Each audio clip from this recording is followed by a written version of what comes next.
Hello everyone, this is Dhiren Gupta and you are watching me and your channel Genius Coaching and Guidance Center. आज मैं आप सबको class 10 के physics के first chapter reflection of light के question को solve कर रहा हूं। ये आर और एफ के संबंध के बारे में जानते हैं। आज आर और एफ में क्या संबंध है, अर्थात वक्रता त्रिज्या और फोकस दूरी में क्या संबंध है, और ये संबंध है R इक्वल टू 2F या F इक्वल टू कहेंगे R/2। तो वक्रता त्रिज्या फोकस दूरी की दुगनी होती है, ये सिद्ध करना है आज। और इसके साथ ही दर्पण के सूत्र के बारे में भी जानना है। दर्पण का सूत्र जो है 1/u + 1/v = 1/f, तो इसको भी सिद्ध करना है।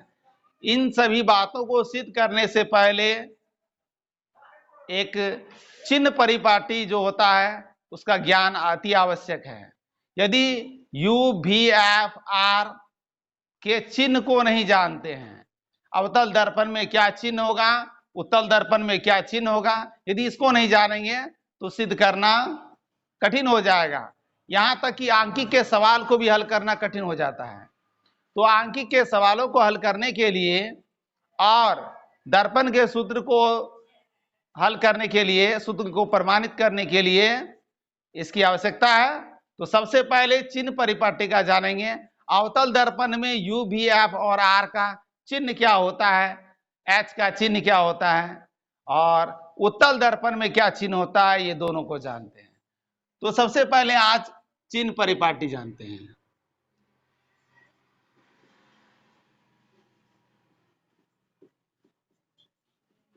तो चिन्ह परिपाटी में जानेंगे, चिन्ह का विचार करना है, अर्थात u, v, f, अर्थात कह सकते हैं चिन्ह परिपाटी में क्या पढ़ना है। तो u, v, f, r, h, h1, h हो गया प्रतिबिंब की ऊंचाई, h1 हो गया, h हो गया बिंब की ऊंचाई, h1 हो गया प्रतिबिंब की ऊंचाई। बिंब का तात्पर्य वस्तु से, ठीक है। तो h, h1 के चिन्ह का निर्धारण बहुत ही आसान है।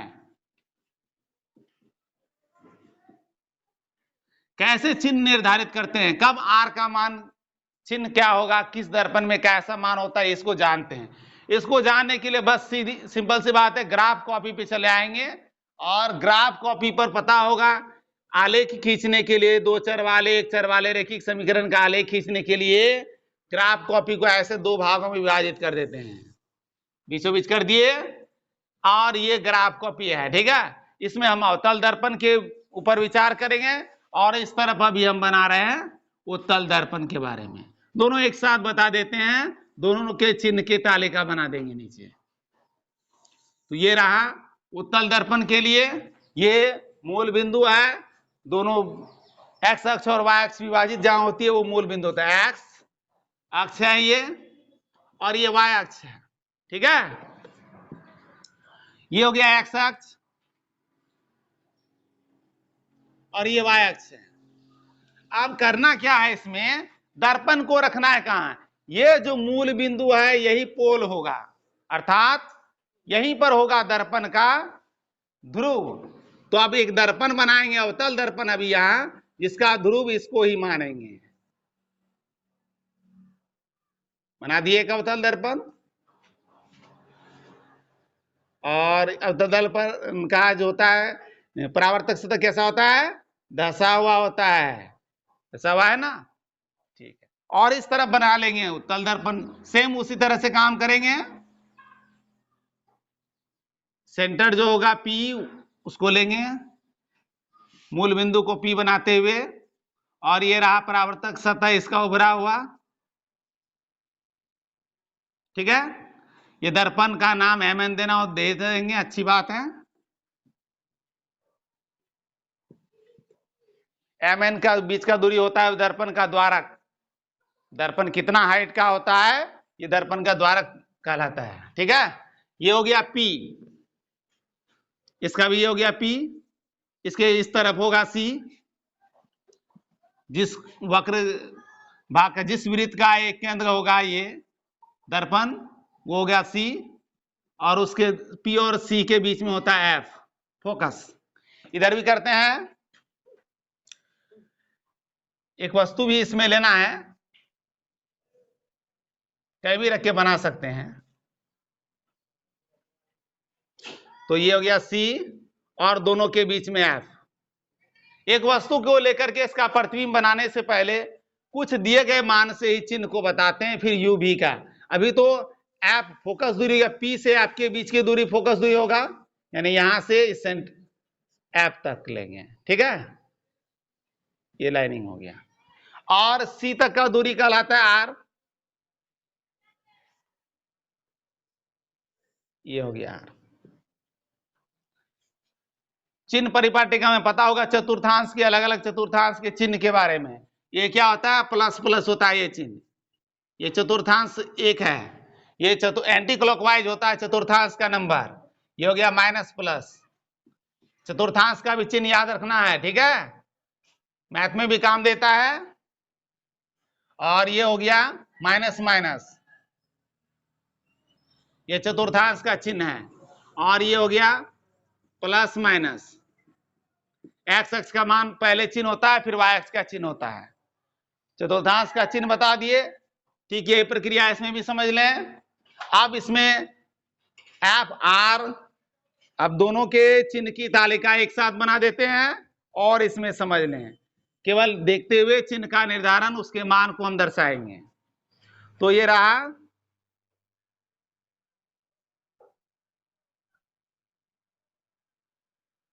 इसमें एक अवतल दर्पण, ये दूरियां इसमें दर्शा रहे हैं, कौन कौन सी दूरी है। तो पहले तो ले लेते हैं एफ फोकस दूरी। फोकस दूरी का अवतल दर्पण में क्या चिन्ह होगा, इसको बताएंगे। फिर उत्तल दर्पण में क्या चिन्ह होगा, इसको देखना है। तो एफ का चिन्ह देखना है, फिर उसके बाद आर का चिन्ह के बारे में विचार करेंगे, फिर उसके बाद यू का चिन्ह। इतना तो दर्पण में होता ही है ना, जब वस्तु रखेंगे यू तो प्रतिबिंब बनेगा, प्रतिबिंब जो बनेगा तो उसकी दूरी होगा भी, ये वस्तु की दूरी हो गया यू, प्रतिबिंब की दूरी भी हो गया। अब वस्तु की भी ऊंचाई कुछ होती है एच, अब प्रतिबिंब की ऊंचाई होता है h1, ठीक है, प्रतीक के रूप में याद रखें। फिर से बोल देते हैं, एफ फोकस दूरी हो गया, वक्रता त्रिज्या, ये हो गया वस्तु की दूरी u, भी हो गया प्रतिबिंब की दूरी, h हुआ वस्तु की ऊंचाई, और h1 हो गया प्रतिबिंब की ऊंचाई। वस्तु को बिंब भी कहते हैं, ठीक है, ये क्लियर हो गया। अब करते क्या है, किसका चिन्ह क्या होता है, तो अच्छी तरह पता होगा। संख्या रेखा के बारे में थोड़ा नहीं समझ में आ रहा होगा तो भी हम 1 2 3 लिख के दिखा रहे हैं। 1 2 प्लस लेते हैं, इधर लेते थे संख्या रेखा पर माइनस, -1 -2 होता है, और इधर आता है 1 2 प्लस, और नीचे की ओर माइनस। पता है सबको अच्छी तरह से। अब जरा जानना है, दूरी माप रहे हैं किस तरफ, ये दिखा रहे हैं एरो का चिन्ह, क्या आपका दूरी पी से इधर मापते हैं, तो इधर कौन सा चिन्ह आ रहा है, माइनस माइनस। संख्या रेखा के ध्रुव से एक सिंपल सी बात बता देते हैं, आसानी से याद रखने का तरीका। दर्पण में ध्रुव से बाईं ओर की मापी गई सभी दूरियां ऋणात्मक होती है, बाएं तरफ माइनस है ना, माइनस का मान आता है। और ऊपर की ओर जो मापते हैं, प्लस प्लस संख्या रेखा में आ रहा है ना, तो ये दूरी धनात्मक होता है, नीचे की ओर की दूरी होता है ऋणात्मक, यानी उत्तर दिशा ऊपर कहलाता है उत्तर, नॉर्थ साइड में प्लस, साउथ में माइनस। तो बाईं ओर की दूरी माइनस, ऊपर प्लस, नीचे माइनस। ये ग्राफ खींचने के लिए जो बनाते हैं बस वही है, उसी के नियम का पालन हो रहा है, और कुछ भी नहीं है इसमें। मैथमेटिक्स में ग्राफ खींचते हैं, उसके लिए जो प्रयोग करते हैं माइनस प्लस का, उसी का प्रयोग कर रहे हैं। सिर्फ जान लेना, मूल बिंदु पर पी को डाल देना है दर्पण का। अब इधर की ओर का दूरी माप रहे हैं एफ, तो एफ का मान क्या आ रहा है, यहां माइनस की तरफ जा रहा है, तो इसलिए एफ का मान होगा अवतल दर्पण में माइनस, चिन्ह होगा माइनस। आर भी बाई तरफ आ रहा है, इसका भी चिन्ह होगा माइनस। अब उत्तल दर्पण में चलते हैं, इधर दूरी को देखते हैं, पी से मापते हैं दूरी, पी से इधर आ गया एफ है, एफ, और ये हो गया इस दिशा में हो गया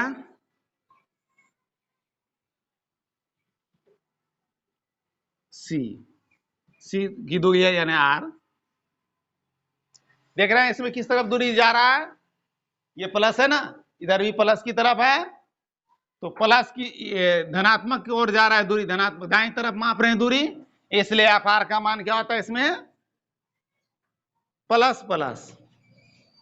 क्लियर हो गया। अवतल दर्पण में माइनस माइनस, इसमें प्लस प्लस होता है यू और आर का मान, एफ और आर का मान। अब यू की बात करते हैं, अब वस्तु को एक रख देते हैं और प्रतिबिंब बना के देख लेते हैं। ये वस्तु है, ऊंचाई एच है इसका, ये भी वस्तु लिए हैं, दर्पण से टकराने के बाद फोकस से गुजरती है, फोकस से गुजार देंगे। दूसरी किरण को कहां से लेते हैं, आप से सी से गुजारते हैं, इसका वक्रता केंद्र से होकर जाती है, तो सी से गुजरते हुए ये किरण सी से गुजरते हुए जा रही है दर्पण पर, और दोनों का प्रतिच्छेद बिंदु से प्रतिबिंब बन जाएगा यहां। तो अब यहां देख लें कि क्या बन रहा है, A1 B1, ठीक है। ये है वस्तु। अब वस्तु की दूरी और प्रतिबिंब की दूरी दिखा रहे हैं। यहां ए बी वस्तु है, ए बी तक बी तक की, पी से बी तक की दूरी हो गया वस्तु की दूरी u, ठीक है, और P से B1 तक की दूरी हो गया प्रतिबिंब की दूरी v। अब जगह देखना है यहां पर u का मान किस दिशा में माप रहे हैं, P से किस दिशा में माप रहे हैं, बाई तरफ है, u का भी मान माइनस होता है। अब v का मान क्या किस दिशा में भी माप रहे हैं, ये भी बाई तरफ है, v का भी मान माइनस है। लेकिन सवाल एक और है इसमें कि वस्तु रखे हैं अनंत और वक्रता केंद्र के बीच, ज्यों ज्यों इसको पास लाते जाते हैं प्रतिबिंब पीछे की ओर भागते जाता है। लेकिन एक स्थिति है, एफ और पी के बीच जब वस्तु को रखे हैं तो प्रतिबिंब दर्पण के पीछे यहां बनता है आभासी। पता होगा इसका, इसके पहले के क्लास में बता चुके हैं प्रतिबिंब का निर्माण, ठीक है। जो नहीं देख पाए या नहीं जानते हैं वो पिछले वीडियो को देख लेंगे। तो यहां देख लेना है, प्रतिबिंब बनेगा जब यहां, तो आभासी प्रतिबिंब बनता है, और प्रतिबिंब जब इधर बनेगा तो P से प्रतिबिंब की दूरी क्या होगा, दाईं तरफ मापेंगे ना, तो हो जाएगा प्लस। एक कंडीशन है, आभासी आवर्धित प्रतिबिंब बनता है अवतल दर्पण में, तब चिन्ह होता है प्लस V का मान। तो V का मान क्या हो गया, प्लस और माइनस दोनों हो जाएगा, तो प्लस माइनस दोनों हो गया, या माइनस प्लस कह देंगे, माइनस भी होता है और प्लस भी होता है, माइनस प्लस दोनों, ठीक है। अधिकांश स्थिति में माइनस है, एक ही स्थिति में प्लस होता है। H, अब वस्तु की ऊंचाई जगह देख लेना, इसको किस दिशा में वस्तु है, इधर है ना, ऊपर की ओर का दूरी क्या है, प्लस आ रहा है ना, तो यहां पर प्रतिबिंब की ऊंचाई प्लस हो गया और वस्तु की ऊंचाई प्लस हो गया, बीम की ऊंचाई। अब प्रतिबिंब की ओर देखते हैं, प्रतिबिंब बना है नीचे, ये आ गया नीचे, तो नीचे चला गया ना, नीचे का चिन्ह क्या, माइनस आ रहा है, माइनस। लेकिन यहां भी वही बात आ गया, एक ही स्थिति होता है जब प्रतिबिंब बनता है यहां ऊपर आभासी आवर्धित, जब P और F के बीच रखते हैं तो उस परिस्थिति में प्लस भी होता है, तो माइनस प्लस दोनों होगा।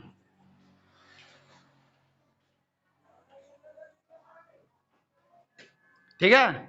अब इसके बाद उत्तल दर्पण में देखते हैं, तो उत्तल दर्पण में भी एक वस्तु को रख के प्रतिबिंब बना के देख लेते हैं। ये रहा वस्तु। अब प्रतिबिंब की रचना करते हैं। मुख्य के समांतर आने वाली किरणें फोकस से गुजरती है, दूसरी किरण लेंगे सी से गुजारेंगे, हो गया, प्रतिबिंब बन रहा है, यहाँ डॉट डॉट लाइन से बनाएंगे, A1 B1, ए बी वस्तु है, प्रतिबिंब बन गया।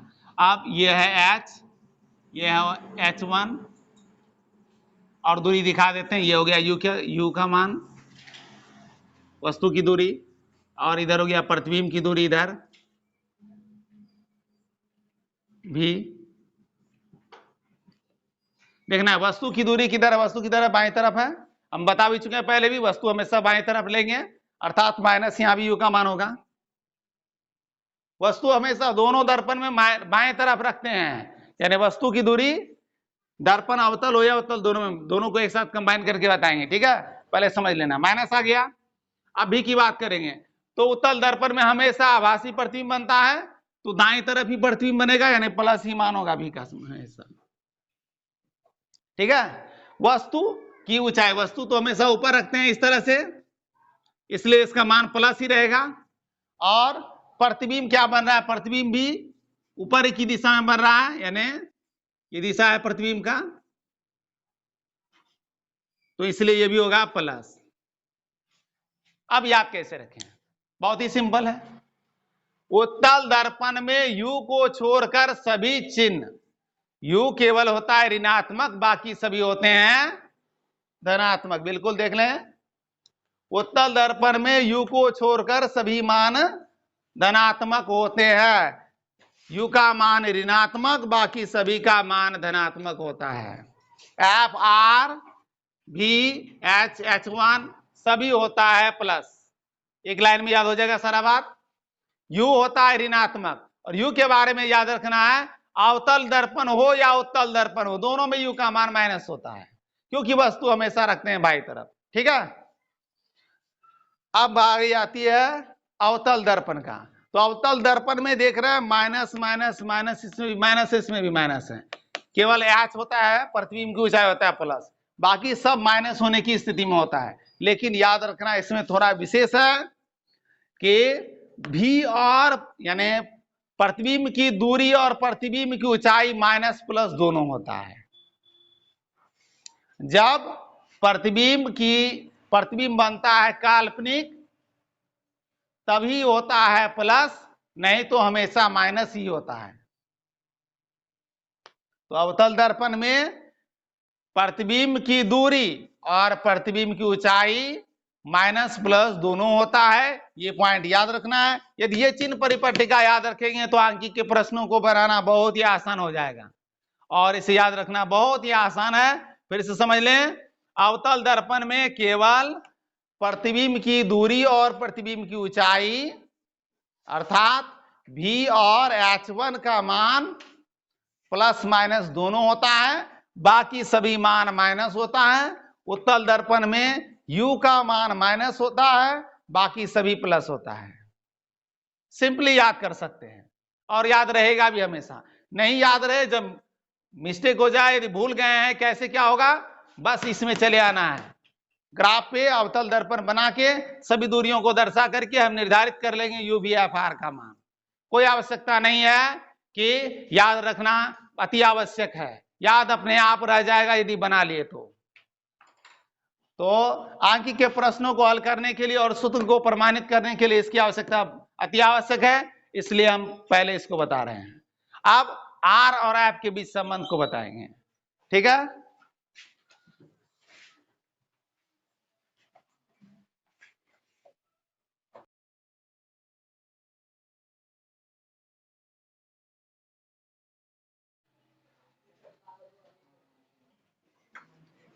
तो अब अवतल दर्पण में r और f के बीच के संबंध को प्रमाणित करते हैं। तो क्वेश्चन इस तरह से रहेगा, सिद्ध कीजिए कि अवतल दर्पण में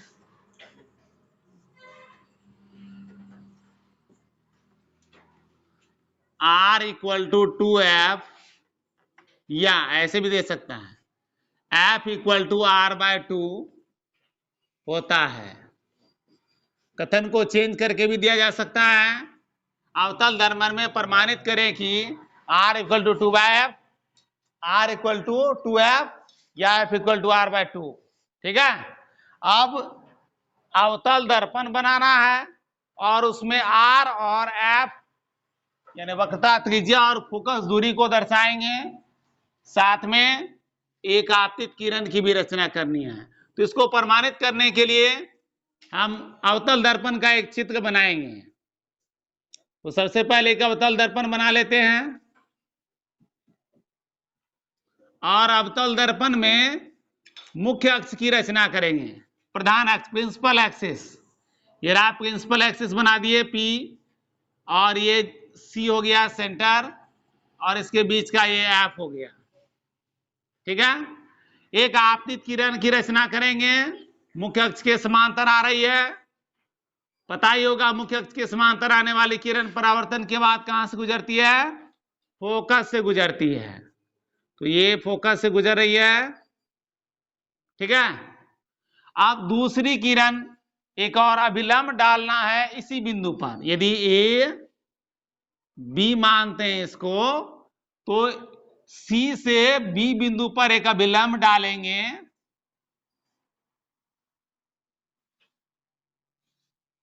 तो अब क्या बनता है? यह है आपतित किरण। ठीक है, तो आपतित किरण और अभिलंब के बीच का कोण आपतन कोण हो गया I, और यह है परावर्तित किरण और अभिलंब का बीच का कोण हो गया परावर्तन कोण R। क्लियर हो गया? तो यहां पर आपतन कोण I और परावर्तन कोण R क्या होता है? परावर्तन के नियम से बराबर होता है। परावर्तन के दो नियम होते हैं ना, आपतन, दूसरा नियम क्या था? आपतन कोण बराबर परावर्तन कोण। तो I R के बराबर होगा। सबसे पहले लिख लेते हैं, Mn दर्पण का नाम देंगे। बहुत ही संक्षिप्त में शॉर्टली लिखना है, बहुत विस्तार से लिखने की आवश्यकता नहीं है। इसके एक्सप्लेन को करेंगे। Mn अवतल दर्पण, अवतल दर्पण का नाम है Mn। दर्पण के सामने AB एक आपतित किरण है,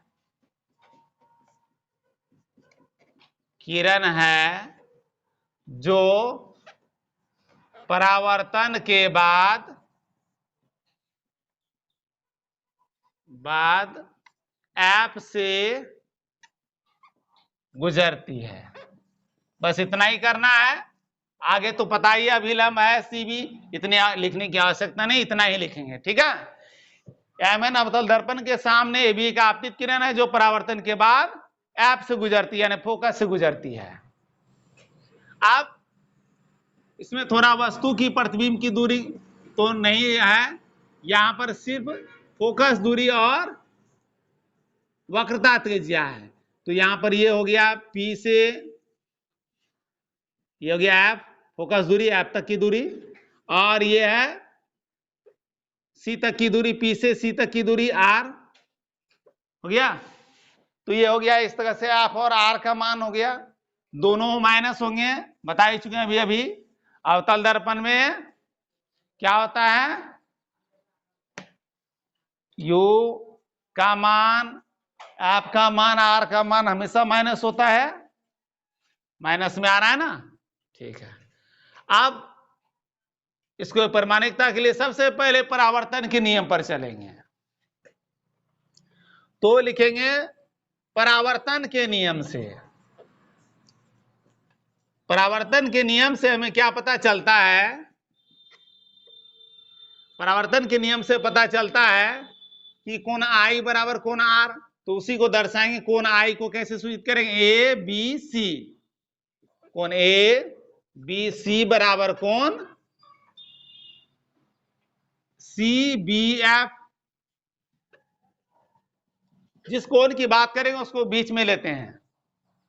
ठीक है, ये कोण दोनों बराबर है। परावर्तन के नियम से नंबर 1 कर देंगे, इक्वेशन नंबर फर्स्ट कर दिया। अब फिर देखते हैं, ये CP के समांतर आपतित किरण लिए हैं। तो AB और CP क्या है? समांतर। AB समांतर है CP के। तो समांतर रेखाओं को जब कोई तिर्यक रेखा प्रतिच्छेद करती है, तो ये कोण और ये कोण क्या कहलाएंगे? अंतः एकांतर कोण। ये देख लेना है ऐसे। दो समांतर रेखा को जब कोई तिर्यक रेखा प्रतिच्छेद करती है तो ये कोण कहलाते हैं अंत एकांतर कोण। कोण आई यानी ए बी सी और कोण बी सी एफ जो है अंत एकांतर कोण है।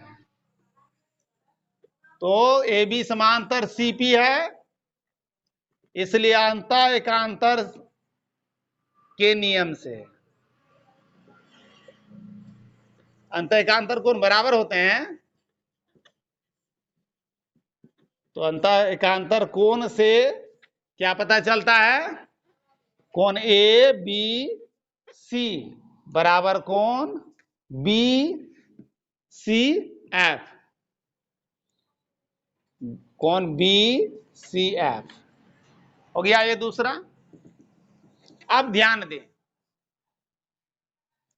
ए बी बराबर A B C left side दोनों का सेम है, तो बायां पक्ष बराबर है तो दायां पक्ष भी बराबर होगा ना।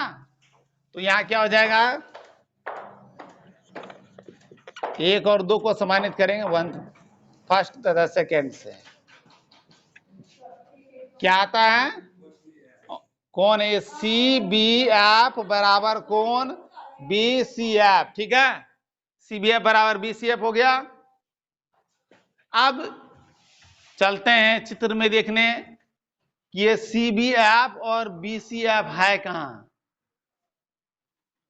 सी बी एफ ये कोण की बात कर रहे हैं, और बी सी एफ ये कोण की बात कर रहे हैं। ये दोनों कोण बराबर है। यदि इसको हम आधार मानते हैं तो आधार पर ये बराबर कोण बनाए गए हैं। नियम है त्रिभुज में, किसी त्रिभुज के आधार पर बराबर कोण बनाने वाली भुजाएं बराबर होती है। यदि कोई त्रिभुज है इसमें बराबर कोण बना रही है ये, यदि इसमें भी 45-45 का कोण है तो समझ लेना ये दोनों भुजा भी बराबर हो जाएगी। ठीक है, हमेशा ऐसा याद रखना है, नियम है। तो बराबर कोण बनाने वाली भुजाएं बराबर होती है। तो अब यहां क्या करेंगे, तो कोण बराबर है इसलिए भुजाएं भी क्या होगी बराबर, त्रिभुज के नियम से। त्रिभुज में होता है ऐसा। तो भुजा क्या है, बराबर होने वाली भुजाएं क्या है, सी एफ और ये B F, C F equal to B F, ये हो गया। अब एक और काम करना है इसमें, ये कि अब देखते हैं यदि सेक अभिलंब हम डाल देते हैं यहां पर तो देखना है कितना पास आ रहा है। यदि डी बी डी एक अभिलंब डाल देते हैं तो पी और डी का दूरी कितना है, बहुत ही नगण्य आ रहा है। और चूंकि द्वारक हम बहुत कम छोटे द्वारक वाले दर्पण पर विचार कर रहे हैं, इसलिए डी और पी के नग्न दूरी को मामूली मानकर छोड़ देते हैं। इसलिए इन बात को हम अब यहां स्पष्ट करेंगे, चूंकि दर्पण का द्वारक बहुत कम है, इसलिए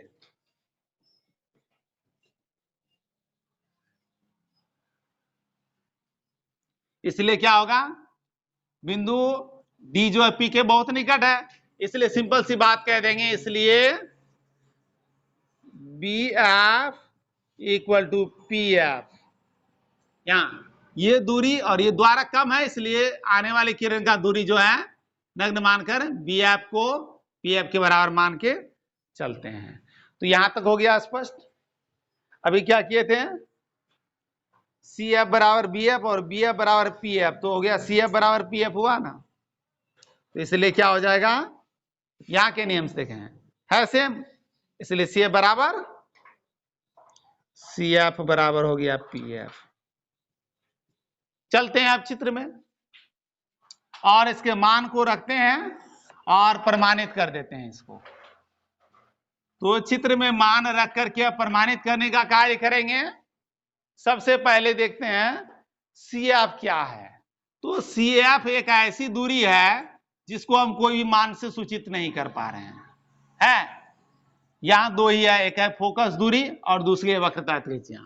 तो CF के लिए क्या ले सकते हैं, PC, यहां देखना है CF है, PC में से यदि PF को माइनस कर दे तो CF निकलेगा ना। तो CF के लिए हम लिख सकते हैं PC माइनस PF। यहां देख लें, ये CF है, पूरा PC है, PF को माइनस करेंगे तो ये CF बनेगा। CF ही लिखे हैं, माइनस करके दिखा रहे हैं, क्योंकि मान बैठाना है इसके लिए, ये दूरी के लिए कोई प्रतीक नहीं प्रयोग करें, किसी दूरी को इसका प्रयोग नहीं हो रहा है, इसलिए पूरा दूरी लिए यहां R, और ये PF जो है F हो जाएगा, और इस तरफ तो दिया ही है PF। अप्रमाणित करने में बहुत ही मामूली सा कार्य करने की आवश्यकता है, केवल चिन्ह के साथ R और F को दर्शाना है इसमें। तो फिर से विचार करते हैं, दर्पण कौन सा है, अवतल। अवतल दर्पण में R का मान क्या होता है, F का मान क्या होता है, माइनस, बाईं तरफ है ना दूरी, बाईं तरफ की मापी गई दूरी होता है माइनस। तो PC क्या है, P से C का दूरी है, वक्रता त्रिज्या यहां दर्शाए हैं, ये इसका मान होगा, चिन्ह क्या होगा, माइनस R। PF का चिन्ह क्या होगा, ये भी तो माइनस होगा, क्योंकि ये भी बाईं तरफ दूरी माप रहे हैं, माइनस माइनस F, ये माइनस PF का चिन्ह है, यानी फोकस दूरी, ये है वक्रता त्रिज्या, और फिर इधर भी PF है तो यहां भी होगा माइनस F। अब माइनस माइनस क्या होता है, plus, minus R plus F equal to minus F, plus F इधर क्रॉस करेंगे, माइनस F, तो माइनस माइनस F क्या हो जाएगा, जुड़ जाएगा, माइनस 2F होगा, minus R equal to minus 2F, minus minus दोनों तरफ का कैंसिल कर दिए तो R इक्वल टू क्या आया, 2F। प्रमाणित हो गया R इक्वल टू 2F। यदि हमको कहेगा F इक्वल टू R/2 दिखाने के लिए तो ऐसे दर्शा देंगे, और करते हुए लिख देंगे इसको भी, या यदि 2 से यहां हो रहा है क्या, 2 से मल्टीप्लाई होगा, इधर आके डिवाइड कर देंगे तो क्या होगा, R/2 इक्वल टू F, ये हो गया। तो या तो इसको सिद्ध करें या सिद्ध इसको करने के लिए कहा जाए, एक स्टेप सिर्फ आगे बढ़ जाएंगे और कुछ नहीं है, यहां लिख देंगे प्रूव्ड। तो इस तरह से अवतल दर्पण में R और F के बीच के संबंध को दर्शाते हैं, और वो R बराबर होता है 2F या F इक्वल टू होता है R/2। फोकस दूरी वक्रता त्रिज्या की आधी होती है, वक्रता त्रिज्या फोकस दूरी की दुगनी होती है, बस यही सिद्ध करना है आपको, ठीक है।